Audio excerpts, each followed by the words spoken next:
আলাইকুম রহমতুল্লাহি ওয়া বারাকাতুহু। আমি প্রথমেই বলেছিলাম যে জনাব তারেক রহমান সাহেব আসছেন দেশে কিছু নির্দিষ্ট এজেন্ডা বাস্তবায়ন করার জন্য, এবং উনি একটা কন্ট্রাক্ট ফর্মে সিগনেচার করে আসছেন কিছু নির্দিষ্ট পয়েন্টে। বিনিময়ে উনি এই দেশের প্রধানমন্ত্রী হবেন। আমাকে অনেকে বলতেছেন আপনি গীবত গাচ্ছেন, তারপরে আপনি আন্দাজের কথা বলছেন। তাহলে আমি দুই তিনটা পয়েন্ট আপনাদেরকে বলি। নাম্বার ওয়ান হচ্ছে, এই ট্রাইব্যুনালের চিফ প্রসিকিউটর যিনি আছেন তাজুল ইসলাম সাহেব, ওনাকে সরিয়ে দেওয়ার কি দরকার ছিল? ওনার পরিবর্তে নিয়ে আসছেন নতুন প্রসিকিউটর আমিরুল ইসলামকে।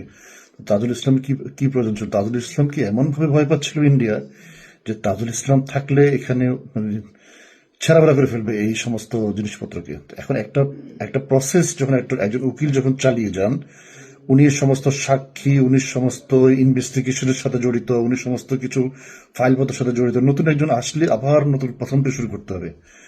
এটা হলো একটা। আরেকটা হচ্ছে, প্রতিরক্ষা খাতে আমাদের বাংলাদেশে ইংরেজ সরকারের সময় চায়নার সাথে 5 জেনারেশনের জেট ফাইটার কেনার কথা ছিল, এবং পাকিস্তান থেকে কেনার কথা ছিল, টার্কি থেকে ড্রোন কেনার কথা ছিল, ড্রোন ফ্যাক্টরি বাংলাদেশ হওয়ার কথা ছিল। যে ভদ্রলোকই প্রসেস করেছেন আর্মির, ওই ভদ্রলোককে সরিয়ে দেওয়া হয়েছে। সরিয়ে দিয়ে নতুন করে লোক নিয়ে আসা হয়েছে। এখন বুঝতে পারছেন এই এজেন্ডাগুলো কার। আজকে মহাসচিব বললেন যে আওয়ামী লীগের অফিস খুলে দেওয়া হবে কি হবে না, এটা আইনগত ভিত্তি, আইনের মাধ্যমে দেখতে হবে এটা খুলে দিতে হবে কিনা। তার মানে এটাও সামনের দিকে আগাচ্ছে খুলে দেওয়ার জন্য।